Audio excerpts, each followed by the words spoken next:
साधूनां विनाशाय च दुष्कृतां विनाशाय धर्म संस्थापनार्थाय संभवामि युगे युगे युगे युगे युगे युगे युगे युगे यदा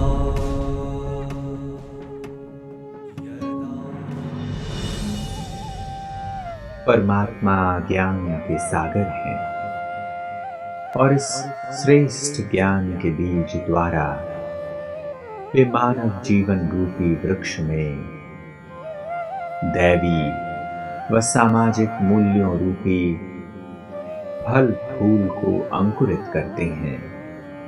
जब मानव अपने जीवन में दैवी गुणों को धारण करता है तो वह परमानंद की अनुभूति कर सद्गति को प्राप्त करता है।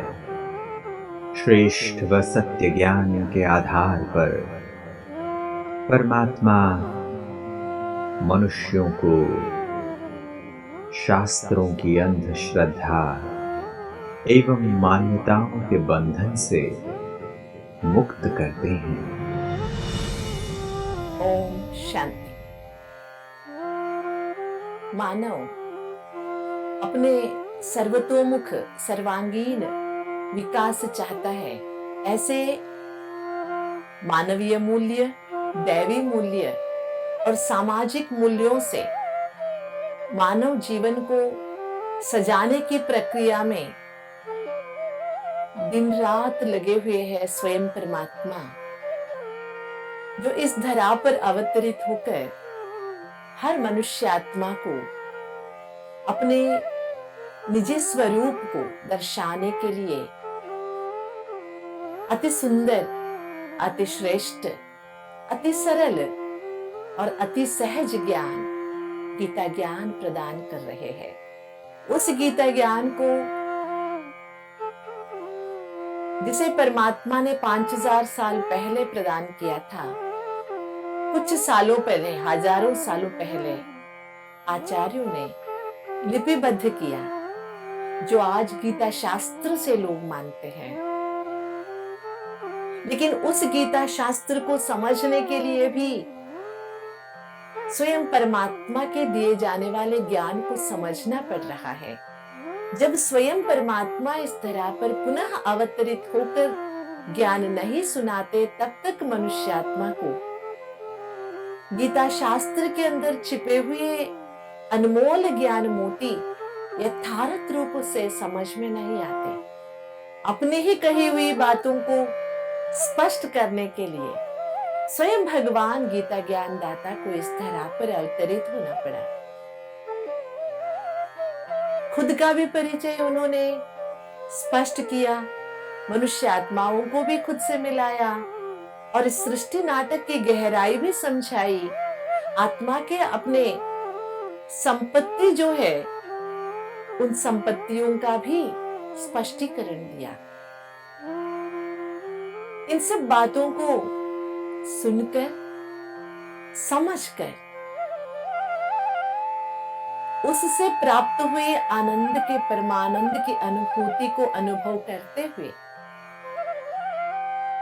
अर्जुन बनकर स्वयं परमात्मा से बात करने का जो परमानंद है, उसकी महसूसता करते हुए हम और एक कदम आगे बढ़ा रहे हैं, जिसमें पहले हम सुनेंगे अर्जुन उवाच श्लोक। इससे क्या समझ में आता है कि भगवान ऐसा अद्भुत चेतना है जिसके सामने कोई भी कुछ भी पूछ सकता है। ऐसा नहीं कि बड़े बड़े तपस्वी ऋषि मुनि ही परमात्मा से बात कर सकते हैं। हम आप सभी आम जनता के प्रतिनिधि के रूप में भगवद गीता में वेद व्यास जी ने अर्जुन को बिठाया है। तो अर्जुन के मुख से जो प्रश्न पूछवाया गया है, जो पिछले अध्याय से थोड़े जुड़े हुए हैं। पिछले अध्याय 16वें अध्याय के अंत में भगवानवाच के रूप में वेदव्यास जी ने जो लिखा था कि शास्त्रों की जो पालना नहीं करते वो भटक जाते हैं, वो पतन की ओर चले जाते हैं, आसुरी प्रवृत्ति में गिर जाते हैं। इसलिए शास्त्रों को यथार्थ रूप से जीवन में उतारना चाहिए। शास्त्रों में जो विधि निषेध है वो सब समझना चाहिए, उसी से समझकर उसके अनुकूल जीवन शैली बनानी चाहिए। लेकिन ये जो बातें हैं जो अर्जुन पूछते हैं, ये कुछ उससे अलग है। क्या है ये?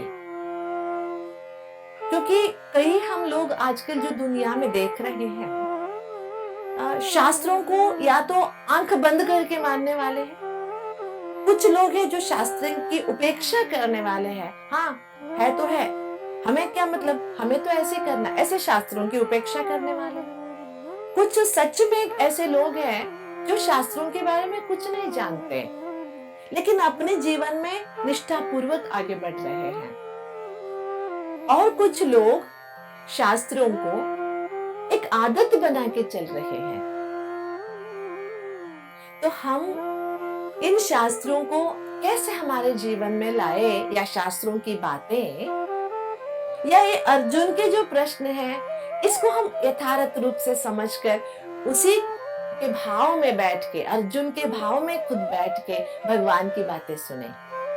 तो आगे बढ़ने के पहले एक छोटी सी, कैसे हम शास्त्रों की मान्यता करते हैं, इसके बारे में हम सुनना चाहेंगे, है ना।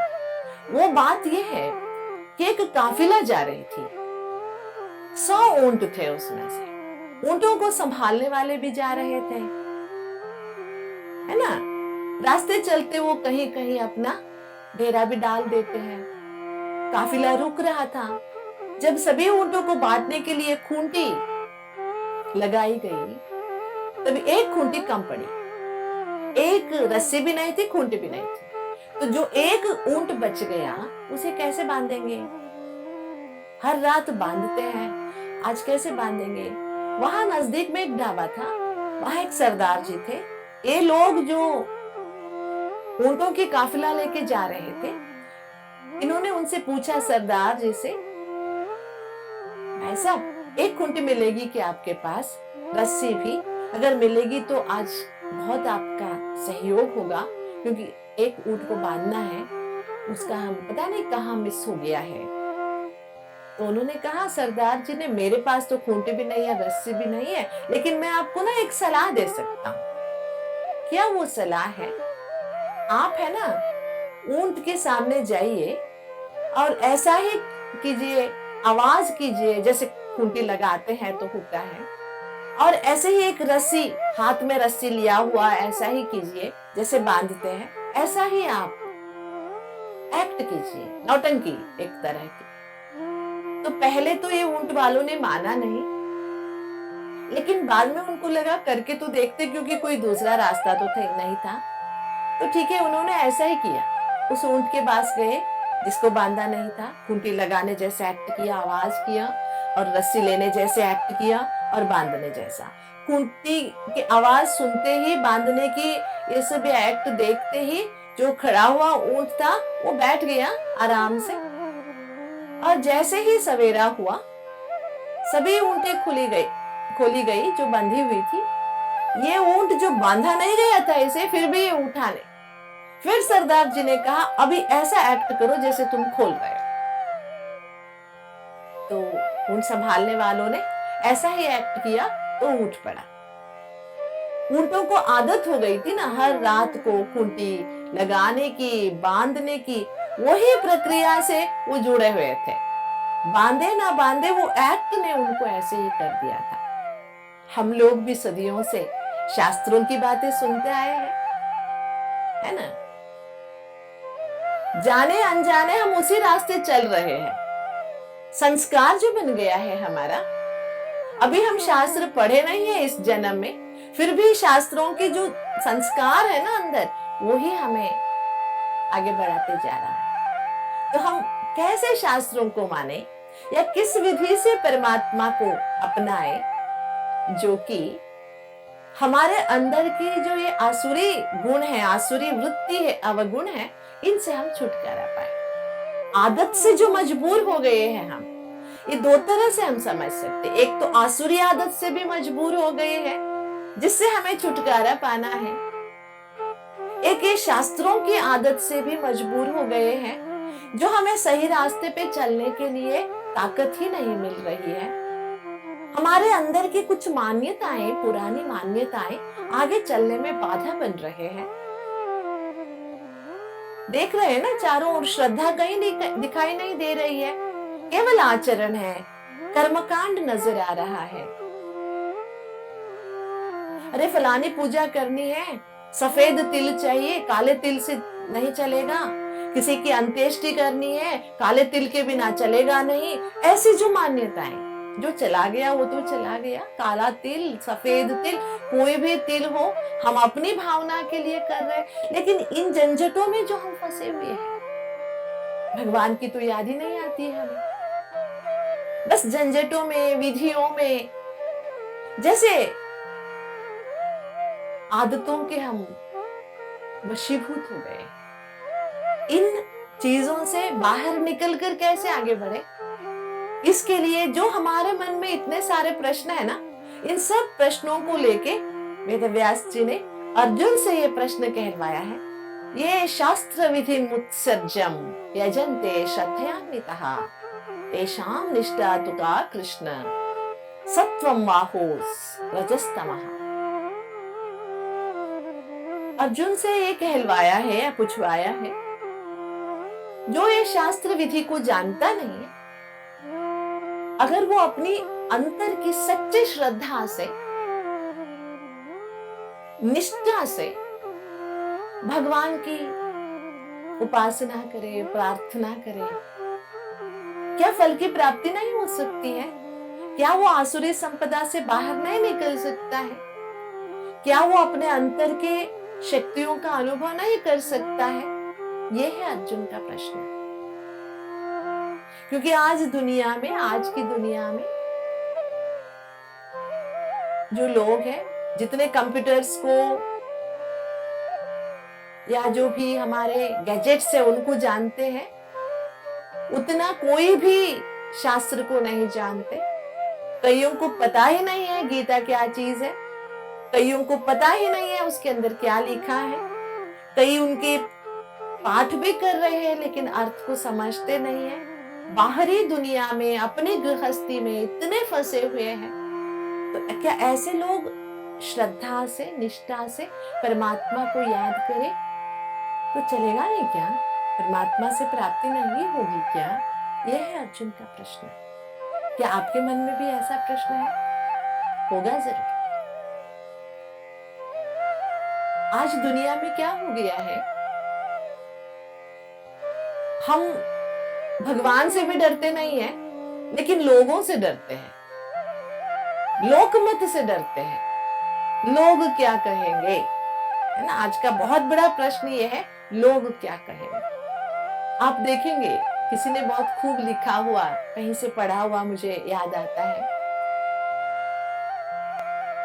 बड़ा विशाल समुंदर, लोग वहां पर खुश होने के लिए गए थे एक झुंड में। आगे बढ़ते गए, एक व्यक्ति डूब मर गया। तो सभी झुंड में जो लोग थे वो गुस्से थे, वहां पर लिख डाले, समुंदर तो कितना निर्दयी है, एक व्यक्ति को खा गया। दूसरी तरफ कुछ बच्चे खेल रहे थे, समुंदर की एक लहर आई, उनको एक बहुत अनमोल मोती मिली। तो उन्होंने लिखा, समुंदर तो कितना महान है, हमें इतना महंगा मोती दे दिया। कोई वयोवृद्ध खड़ा था, समुंदर का आनंद लेना चाहता था, आगे नहीं बढ़ सकता था। एक बड़ी समुंदर की लहर आई, उसके पैरों तले, उसके पैरों को धो डाला। जो उसकी आस थी कि मैं समुंदर में, पानी में पैर रखूं, उसकी तमन्ना पूरी हो गई। उसने वहां लिख डाला, समुंदर तू तो अंतर्यामी है, मेरे मन को भी पढ़ डाला। ऐसे जिसको जो लगा उसने वहां लिख दिया समुंदर किनारे रेत पर। इतने में कितना बड़ा लहर आया, जो लिखा हुआ सारा मिटा डाला। समुंदर को कोई मतलब नहीं है कोई क्या कहता है, कोई क्या कहता है। समुंदर अपना काम कर रहा है। समुंदर विशाल है। समुंदर न किसी का सुनता है, न किसी के लिए रुकता है। वो अपना काम कर रहा है। जो हमारे आंखों के सामने समुंदर है वो तो फिर भी पानी है, लेकिन जो दया का सागर, क्षमा का सागर, प्यार का सागर, समुंदर से बढ़कर ओशन है, महासागर है परमात्मा। उनकी असीम कृपा की तो कोई अंत नहीं है। जैसे स्थूल समुंदर के आदि अंत हम नहीं पहचान सकते, तो फिर अनादि अनंत परमात्मा के बारे में हम क्या सोच सकते हैं। लेकिन एक सीख जरूर ले सकते हैं। अगर जीवन में आगे बढ़ना है तो पहले बात विशाल चिंतन रखिए, छोटी सोच कभी नहीं रखिए। हाथी जाता है तो हाथी के पीछे कुत्ते भौंकते हैं, तो हाथी कभी मुड़ के नहीं देखता, जाता रहता है। इसलिए हजार लोग क्या कहेंगे ये मत सोचिए, लेकिन क्या ये जो मैं कर रहा हूं, कल को मेरा दिल तो मुझे कोसेगा नहीं ना, ऐसा सोचिए। और जो सभी के दिलों को आराम देने वाला भगवान है, क्या इसे मानेगा? ये मंजूर होगा? क्या मैं भगवान के कथनानुसार चल रहा हूं? ऐसे सोच के कदम बढ़ाइए। तभी जो भी प्रश्न हमारे मन में आएंगे, समाधान पाने के लिए आएंगे, न कि सामने वालों को व्यंग्य से पूछने के लिए। इसलिए प्रश्न पूछना हमारा हक है, लेकिन प्रश्न पूछने के अंदर के जो भाव है वो साफ होने चाहिए। जैसे अर्जुन ने पूछा, क्या श्रद्धा से करूं? कैसे भी बिना शास्त्र जाने तो चलेगा? ऐसे अगर मैं करूं, शास्त्रों को जाने बिना श्रद्धा से अगर मैं तेरी आराधना करूं, तेरी पूजा करूं, तेरी प्रार्थना करूं, वो सत्व है, मतलब सात्विक है, राजसिक है या तामसिक है? उसे कौन सा कर्म कहा जाता है? ऐसे पूछा। इसके जवाब में जो भगवान वाच लिखा गया है, त्रिविधा भवति श्रद्धा देहिनाम स्वभावजा सात्विकी राजसी चैव तामसी चेतिताम श्रम। त्रिविधा भवति श्रद्धा। श्रद्धा में भी 3 विध है। अगर मैं श्रद्धा से, निष्ठा से करूं तो वो कर्म कौन सा कर्म कहलाएगा, ये प्रश्न था। इसके जवाब में जो लिखा गया है, त्रिविधा भवति श्रद्धा। श्रद्धा में भी 3 विध है। देहिना माना आत्मा जो कर्म करती है, उसमें जो श्रद्धा रखते हैं उसमें भी 3 है। स्वभावजः, एक है सात्विक, एक है राजसी, एक है तामसी। स्वभावजः आत्मा की श्रद्धा है सात्विक, लेकिन सात्विक के बाद राजसिक भी हो जाता है, तामसिक भी हो जाता है। इस अध्याय में हम श्रद्धा, दान, धर्म, कर्म सभी के 3 विध सुनेंगे और बहुत गहरी से, बहुत सरलता से जो परमात्मा मनुष्य आत्मा के हर चलन वलन की, हर एक चाल चलन के बारे में जो बता रहे हैं, गहराई से, स्पष्टता से, जिसे समझने से हमारे अंदर बहुत सुकून भरा परिवर्तन हम देख सकेंगे। क्योंकि उद्देश्य भी तो यही है ना। स्वभावजः आत्मा जो है, स्वभावतः आत्मा सात्विक है, लेकिन श्रद्धा में 3 तरह है, 3 विध है। त्रिविधा, सात्विक, राजसिक और तामसिक। इसका विस्तार हम आगे के श्लोकों में सुनने वाले हैं। लेकिन सात्विक श्रद्धा, स्वभावतः श्रद्धा क्या है, राजसी श्रद्धा क्या है, तामसी श्रद्धा क्या है, इसका विस्तार हम अच्छी तरह से समझे। देखिए, कई बार जन्म तो सात्विक घर में होता है, लेकिन वो कर्म से राजसी होते हैं और उनका स्वभाव तामसी रहता है। ऐसे कई व्यक्ति हमें देखने को मिलते हैं आज की दुनिया में, स्पेशली कलयुग में। घर में इतने सात्विक सीधा साधा लोग, लेकिन ये व्यक्ति तो राजसी है। राजसी माना किसी से भी झगड़ा करने के लिए कब भी तैयार हो जाएगा, कुछ भी करेगा।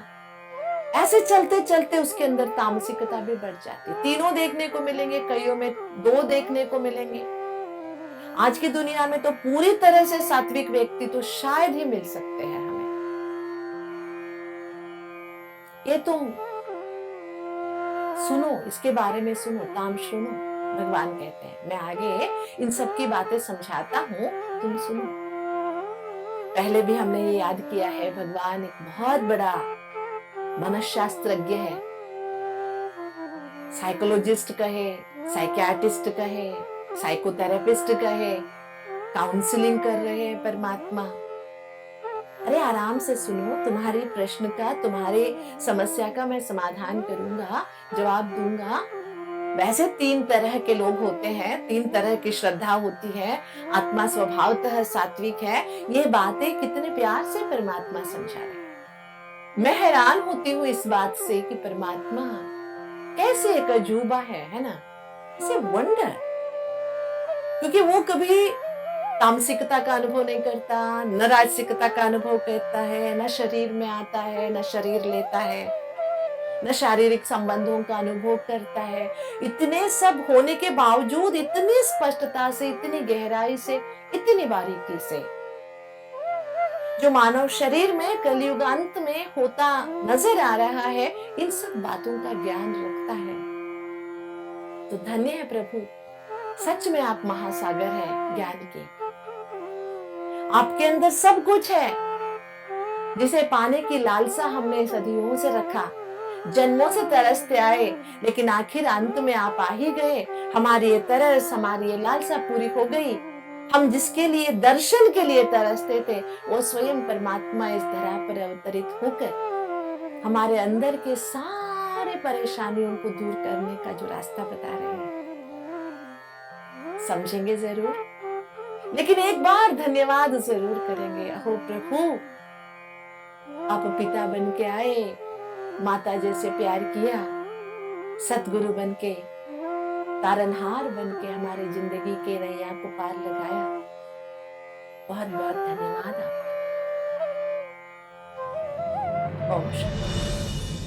सर्वशास्त्रमयी शिरोमणि श्रीमद् भगवद गीता स्वयं परमात्मा द्वारा उच्चारित अनमोल ज्ञान रत्नों का ऐसा भंडार है जो आत्मा को उसके सच्चे स्वरूप की पहचान देकर परमानंद की अनुभूति प्रदान करता है। परमात्मा हमारे परम मित्र बनकर हमारी सभी उलझनों का, सभी संशयों का नाश करते हैं। परंतु ये तभी संभव है जब आत्मा इस ज्ञान को सहज रीति से समझकर अपने जीवन में धारण कर लेती है। अहो भाग्य है हमारे कि इस धरा पर अवतरित होकर स्वयं परमात्मा ने इस ज्ञान रूपी बीज को हमारी बुद्धि में रोपित किया और अपने प्यार एवं दुलार से वे इसे सींच भी रहे हैं। दोस्तों, वास्तव में उस प्यारे साथी के बिना हमारा जीवन कुछ नहीं था, परंतु दया सागर ने हमारे निराश मन में एक उम्मीद जगा दी और खेवैया बनकर मुश्किलों से घिरे जीवन नैया को पार भी लगा रहे हैं। आत्मा रूपी अर्जुन परमात्मा से यह प्रश्न पूछती है कि यदि इन शास्त्रों की विधियों को वह नहीं जानता, परंतु सच्ची श्रद्धा एवं निष्ठा से उनको याद करता है, तो क्या वो परमात्मा के आशीर्वाद के पात्र नहीं बन सकता? इन्हीं कुछ प्रश्नों के उत्तर जानने के लिए आपसे फिर मुलाकात होगी। ओम शांति।